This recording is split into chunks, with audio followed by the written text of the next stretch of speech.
Most people that want to move abroad think they have to work remotely, start a business, do all kinds of side hustles, or live super duper cheap to afford life abroad. While those are the most common methods in order to move abroad, I don't do any of that. But I live in Bali, Indonesia, peacefully, comfortably, and with sufficient resources.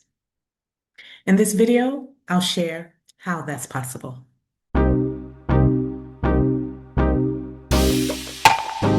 Hey, I'm Malika, a stock market investor and a money coach.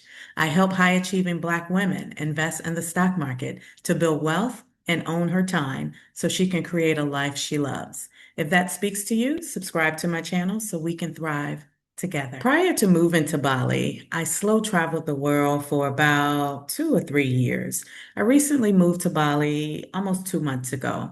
And when I moved here, I wasn't escaping the United States because I was looking for a cheaper place to live. I was actually looking for a place that I could call home so I could woosah, exhale, relax my shoulders, feel safe, and heal. And when I say heal, I mean physically, mentally, emotionally, and spiritually, the whole nine. You already know all the chaos that's going on in the United States right now. It was not good for my mental health.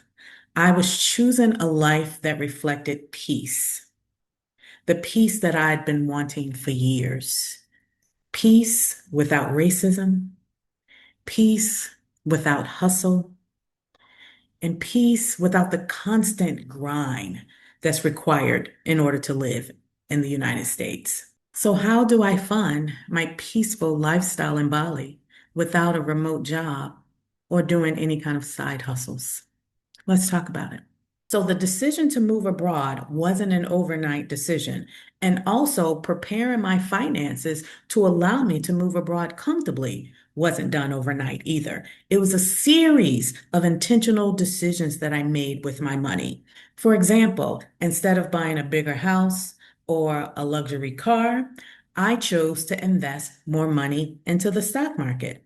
In 2020, during the pandemic, when the world shut down, we weren't able to go anywhere or do anything. A lot of us were spending a lot less money. So I used that extra money to max out my Roth IRA, to max out my 401k. And I invested more money in my taxable brokerage account into stocks like Tesla, like Apple, like Google, Microsoft, and Nvidia. These are all tech companies that we all know. And back in 2020 during the pandemic, tech went on a parabolic run. I also have a few broad-based ETFs in my portfolio as well. But the money that I invested across all assets in that portfolio, that money grew while I was still working my 9 to 5. And that money gave me the freedom to say yes to Bali 4 years later without worrying about how I was going to earn an income.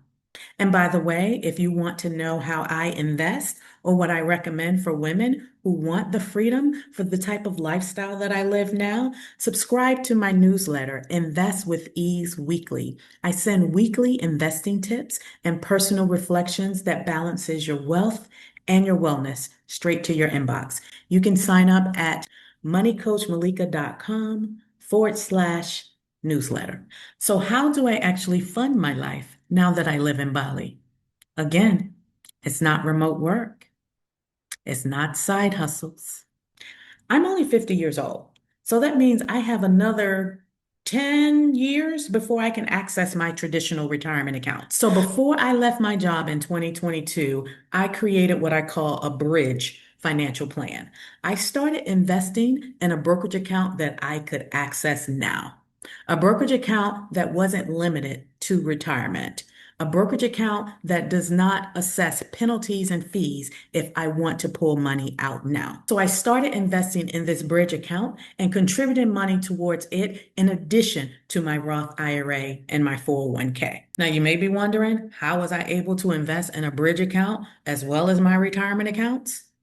I'm glad you asked. I was able to do that by keeping my expenses very, very low. During the pandemic, I couldn't go anywhere anyway.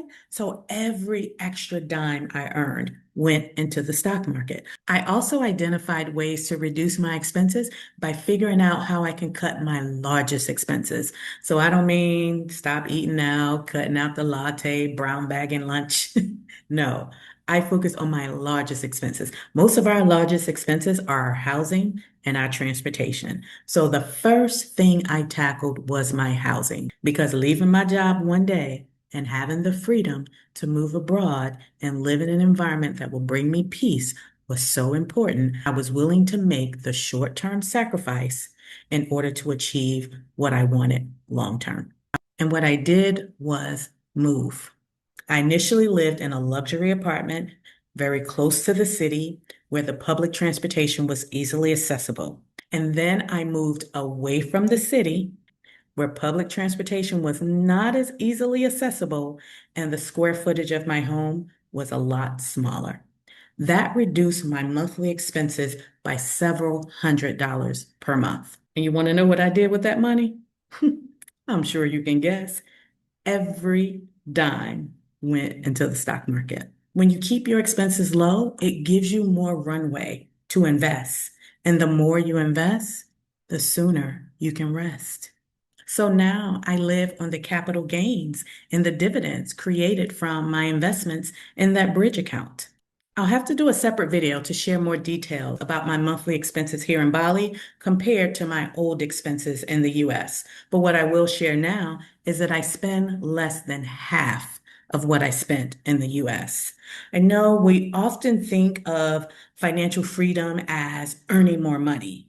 We need more and more money. We have more money than we can spend. But sometimes financial freedom also means needing less and still living well. Living in Bali has brought me a level of peace that exceeded my expectations. I eat better, I move more, I feel safe, I have less stress, so my nervous system is more regulated. And unlike living in the US, I don't have to hustle to fund my lifestyle. Also, unlike living in the US, healthy food is in abundance and it's affordable. The sunshine makes you want to move more often, and the culture and the way of life here is just slower. And the environment is safer, so it's easy to rest your shoulders and just relax. And the best part about it is my money does the work for me so I can rest. I don't have to hustle and grind. I don't have to work a remote job. I don't have to worry about, did I do this right? Are they satisfied with my performance? Dealing with performance reviews, worrying about if I'm going to get fired. I don't have to worry about any of that. My money does the work for me so I can rest. So when you think about investing and building wealth, don't just think about using the stock market to make more money or to get rich quick. Make sure your financial plan also includes your wellness. Decide what amount is enough and then get off the hamster wheel. Stop chasing more and more and more. Start thinking about where you want to live to establish a more peaceful life and decide how you want to live so you can improve your health, not just to live longer, but to have a better quality of life when you no longer have to worry about making money. And if you're a believer, ask God for guidance. I believe He desires wholeness for all of us. Wholeness physically, emotionally, spiritually, and financially. I wouldn't have this level of peace if I didn't steward the gifts that He gave me and if I didn't trust Him to guide my steps. He's what led me here to Bali. I listened to the call and I'm so glad I did. So, are you thinking about living abroad but assume you can't afford it? Let me know what your concerns are. Drop your questions in the comments and I'll respond to you personally. I have a feeling that you're probably concerned about something that's an easy fix. And don't forget to subscribe to the Invest with Ease weekly newsletter.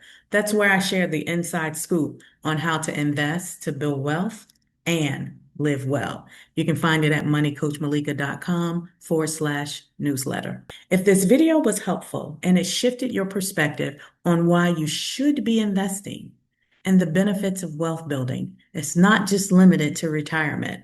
Hit the like button and share this video with someone who needs this reminder. You do not have to hustle forever. You can get off the hamster wheel and walk away from the hustle and grind in the United States. And you can afford to move abroad without taking that hustle and grind with you. If you use your money to make money for you so you can rest. And the last thing I want to leave you with is that this life I have in Bali didn't come from luck. And it most certainly didn't come from a family trust fund. It came from being intentional with how I use my money.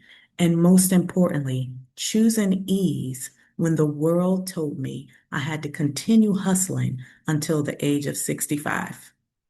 No, ma'am. I reject that. And you can too. And if you haven't seen my video on what it's really like to live in Bali as a Black American woman, I'll link it right here so you can check it out.